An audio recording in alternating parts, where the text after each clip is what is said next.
Hi, everyone. I'm here today with a very special guest, a friend of mine, but also an award-winning documentary filmmaker, Flora Lennihan. And to get started, I'll be showing a clip from her short documentary she directed and produced back in 2019 called Women in Jazz, Uplifting Their Voices. Let's take a look. I fell in love with jazz when I was very little. Now I'm a vocal jazz major here at City College. And I'm starting to see. Growing up in a musical family, I discovered that music was the way I lived and breathed. When I decided to study music more seriously at CCNY and became a vocal jazz major, I started to notice how women were treated lesser than men. Something that I've learned about the music scene, but specifically the jazz scene, is that it is a male-dominated industry.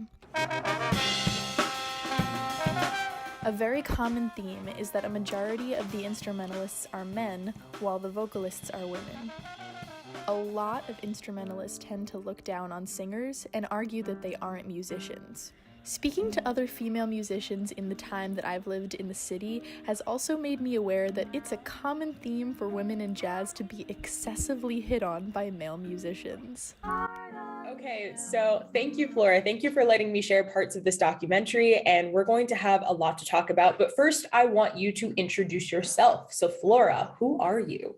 Sure. Well, thank you so much, Victoria, for having me. This is such an honor to be interviewed by you, a fellow woman in jazz. Yes. So, yeah, I was born and raised in Brooklyn, grew up playing in jazz bands all throughout middle school and high school. I was introduced to jazz at a young age. I believe I was like 8 years old when I picked up jazz piano and then started the saxophone in sixth grade. So, I bring that background to my work now as a filmmaker. I'm a award-winning documentary filmmaker, and I love producing stories about social issues, the human experience. I study anthropology as well, so I think the two go in conjunction together very well. Where I've always been fascinated by people and their cultures, and just showing the arts and family as well is very important to me. Awesome. I love that. So I think you already touched upon some things I want to talk about for the next question. So you talked about filmmaking, anthropology, and then your own experiences as a musician. So what prompted you to do this particular project back in 2019? Sure. So, like I mentioned, I have a background in music, and I remember often being the only girl in jazz bands growing up. And I faced a lot of like unique experiences that aren't always highlighted, especially being an instrumentalist and a saxophonist. So, this issue has been a part of my life from personal experience. And so, for this project, I worked with two of my peers who are both jazz vocalists. So, I wanted to kind of let them speak for themselves. I interviewed them and had them share like some of the troubles that they've gone through. And it was interesting for me hearing what they've gone through as vocalists, since I'm usually on the bandstand myself. So it's really just an important story to me that I want to highlight in this short documentary. That's interesting. You mentioned that you wanted to talk to vocalists because you're in the bandstand yourself. And I relate to that fully because I'm a drummer. So I don't really know what goes on, I guess, from the experience of a vocalist. So did you find that there were any big differences, perhaps from what you initially expected? Or did you, I guess a better way to ask the question is, did you have any assumptions before you started to interview them? And were those assumptions sort of confirmed, or did you get a different outcome after you did the mini documentary? So, what was interesting to me is that they shared that vocalists often aren't taken as seriously. And that's something that I kind of resonated with as well, just not being taken seriously as a woman on the bandstand. But it was interesting that they weren't considered as much as musicians as instrumentalists are. So that's kind of a new story that was brought to the forefront. But other assumptions, I mean, being kind of asked if you were the girlfriend or there to see someone instead of being a performer themselves, that's something that was confirmed. That's fair. That's interesting. It's interesting that this was an assumption that that would happen to them because they're vocalists. Whereas I think maybe naively, I assume that that wouldn't happen to them, because in my mind, we have this image of what a woman in jazz looks like, and it's a vocalist. So I think I assume that they would see them, they'd be like, oh, you know, they're the singer, which I know has happened to me on a regular basis. Like, oh, are you the singer? Oh, are you the piano player? And then I got a lot of looks when I said that I'm the drummer, or then that's when the questions of, oh, if you're not the singer or piano player, are you the girlfriend, comes up. But it's interesting that there's this assumption that you're someone's partner, regardless of what instrument you play or how you perform within a setting. That's something I was not expecting. Something else that they touched upon, I'm looking at my notes in the documentary, was getting hit on by male jazz members. Let's talk about that. Let's get into it. So, I mean, as someone of the LGBTQ plus community, I didn't necessarily have that issue myself, because I only date women, but I can understand that it's definitely an issue where, again, you just feel out of place. You're often there to work. You know, my friends are professional, like, musicians. They have gigs all the time. Why is that suddenly an invitation to be hit on by your male counterpart, you know? So, and I remember, I think we're going to talk about the conversation with Esperanza Spalding, and she shared that, again, just being around that unnecessary kind of romantic energy, it drains you from the real task at hand, which is creating art and collaborating together. And she shared that she found when she was with a group of women musicians, she was able to really let herself breathe and create as an artist, and that kind of heavier atmosphere with her male counterparts was gone. So she was able to be much more creative and free. So you just mentioned Esperanza Spalding. I want to circle back. So Esperanza Spalding, of course, is a renowned vocalist and bassist and just an overall icon within the jazz community.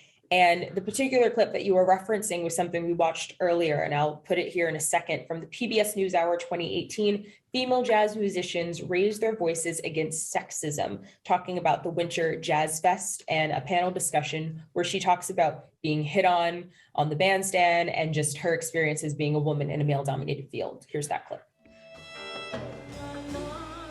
At Winter Jazz Fest, Terry Lynn Carrington was joined by another Grammy Award-winning artist and longtime collaborator, the bassist and vocalist Esperanza Spalding. Good afternoon and welcome. They also took part in a panel on jazz and gender. There, the conversation was not just about the need for better female representation, but the sexist culture that female instrumentalists regularly face. So, Esperanza, I just wanted to ask you too how you feel sexism has impacted your career specifically as a bassist. You know, maybe it doesn't bother everybody who walks into that room and has to say over and over again, like, no, I'm not somebody's girlfriend or a singer, like, I'm here to play. You don't notice that you're bracing. You don't notice that you're sending the verbal, behavioral message, I am not accessible to you in any way except for the music. You can't touch me, you can't kiss me, I don't like you, don't get near me energetically because it's not that game. And believe it or not, that takes a lot of energy to maintain all the time. So for the first time, being in a group with all women, I personally know I accessed aspects of my musicianship that I never got to because I was always in a battle. And you know you're not free if you're in defense mode, you're in survival mode. And the music needs more than survival energy. Yeah, that's something I've never experienced, unfortunately, being in an all-women creative space for music. And I'm just realizing that now, actually, as this conversation. I read this one article, which I will find at some point, but I believe it was by Lisa Barg, talking about taking care of gender and the relationship between trombone player, composer, bandleader Melba Liston and her work with Randy Weston. And it was interesting that in this article, she examined the sort of language that's used when typically men will talk about creating jazz music. compared to women, and how these terms such as taking care of music is often coded in very feminine manners for women. Taking care of music might be, making sure your papers are arranged, or preserving quite literally your music to make sure that it's archived, which happened in the case of Melba Liston. But for men, it's coded as taking care of your music, making sure your solo is loud enough, making sure that you're staying after hours on that bandstand and engaging in the conversations and activities that happen, once the show is over. So that kind of leads me into another question that I have for you. Is what's been your experience as a woman, not only in a male-dominated field, but also playing a male-dominated instrument, such as the saxophone? Right. So I have this one specific memory where I played in this club called Fat Cat. I used to rehearse there with my Afro-Latin jazz band. And above the bandstand is a sign reading, featuring the music of blank and his orchestra, as if the band leader could only be a man. And I think since then they have blocked the his with, a picture or something. But from a young age, that kind of subconsciously told me, you don't belong here, or you have to be a follower and not a leader. And connecting back to the saxophone, luckily I was able to practice a lot and prove myself as a saxophonist and make it into lead roles in jazz bands. But it was definitely a long time that I was considered second best or another option, and not giving solos where maybe they were more deserved. So it comes a lot with like coming up from elementary, middle schooler age, you're finding your voice as a person. And I had to find my voice as a saxophonist on top of that. Literally playing loud enough to be heard, but also to just be taken seriously amongst my fellow bandmates. And what did that look like for you, trying to be taken more seriously amongst your bandmates? Like, can you think of what that looked like perhaps on a day-to-day basis in rehearsal spaces? Sure. So I think it really comes down to like my dedication as a musician. I knew that I wouldn't be taken seriously if I really wasn't playing my best. So it's this idea of you have to be even better to be considered on their same level.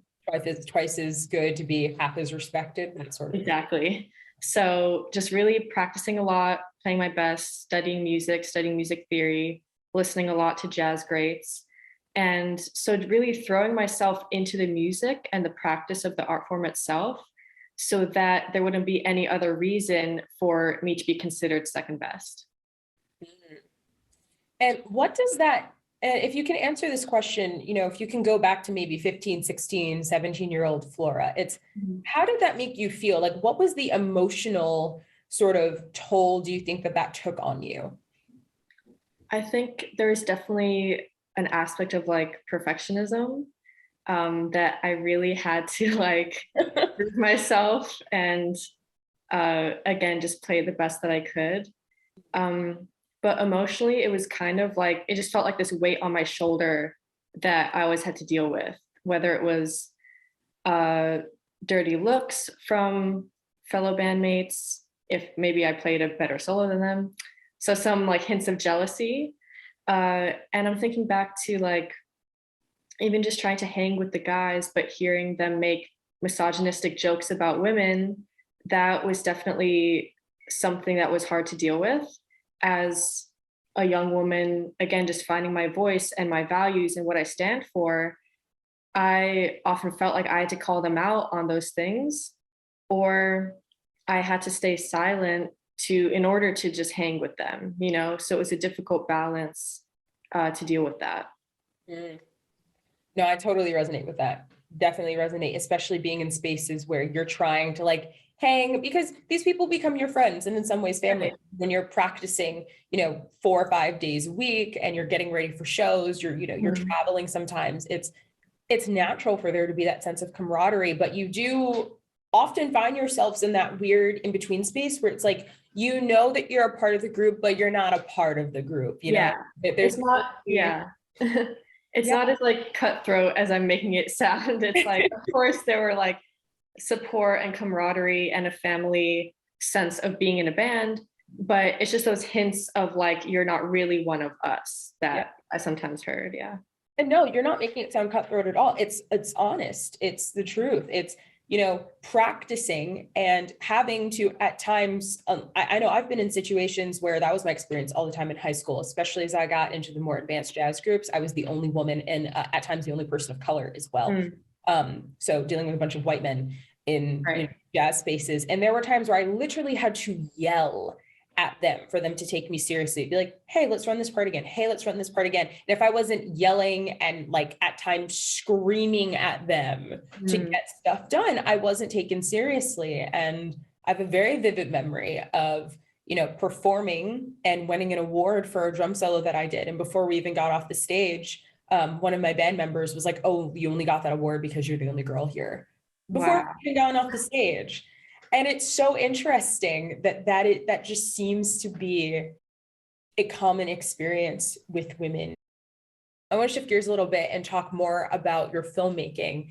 And I want to ask you, how does your background in music, I guess, influence your filmmaking now? Sure. So I really made the transition into filmmaking like end of high school, early college.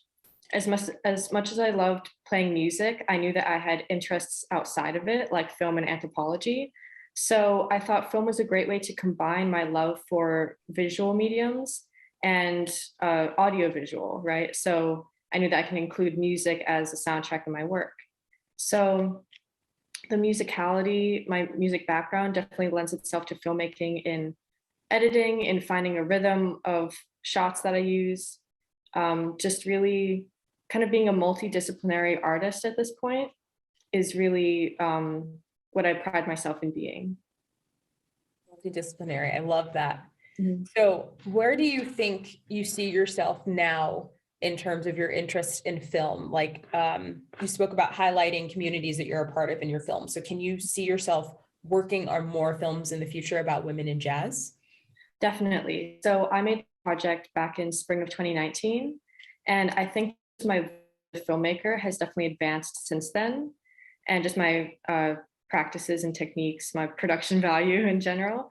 So I would love to revisit this topic and explore it further.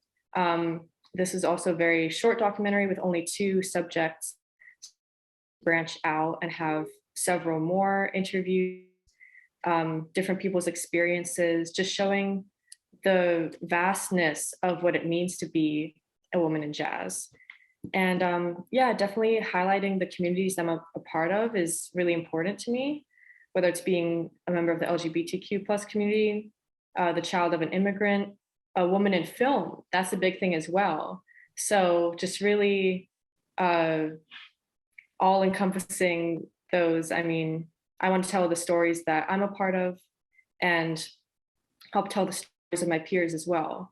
Right now I'm working on a project telling the story of my friend Joao St. Hubert, who's a Black trans guy, and he was suspended from his Christian university in Tennessee. So this is still happening in 2021, right? I mean, Joao shared that he hopes a story like his never happen again. But I think the art form of documentary filmmaking can really spur social change. So that's really what I hope to do with my work. I love that. So I guess I would say 2 sort of follow-up questions in response to what you were saying. Number one, you talk about being a woman in film. We've talked about you being a woman in jazz, and also being a part of a queer community. So I want to ask you, how do you, I guess, preserve your energy or protect your energy as somebody who's a part of a lot of marginalized communities and groups, but is still out here making music, making art, and telling the stories that need to be told? Right. I mean, I think this is my duty, right, to represent where I come from and these communities. And I see documentary filmmaking as kind of a vehicle to voice these issues and to bring about change. So I'm not one to just stand idly in the sideline. I had to make space for myself on the bandstand, now being a woman in film, and kind of up to me to represent these communities fairly and bring us justice. So it's really like, I just feel like it's my, I don't know, my job to do this, that I was made to do this. I love that. And then a follow-up question that I have is, what message would you tell to younger girls, or even people our age? Honestly, there's a lot that I'm learning from this conversation, that, want to play music, that want to, have those solos, that want to be known and respected in the jazz community, but perhaps are discouraged to do that, or afraid to do that, or just feeling overwhelmed by the prospect of engaging in such a male-dominated space. So what's some advice that you would have for them? I would say maybe do it with a friend. I mean, there's strength in numbers. If you have a friend who's a musician as well, try to get her to join the band with you. It's really hard to do it on your own. But again, social change starts with that first step, with that first music note. I mean, the more that you just like jump in and say, I belong here and I'm not going to back down, the easier it will become. So I think just the more, I mean, I'm sure change is tough at first, but the more and more women that we see on the bandstand, I think that's how it'll become easier. Love that. All right. I think that is a perfect way to wrap this up. Thank you so much, Flora, for your time, for your insight, and for this interview. And we'll talk soon. Amazing. Thank you so much, Victoria.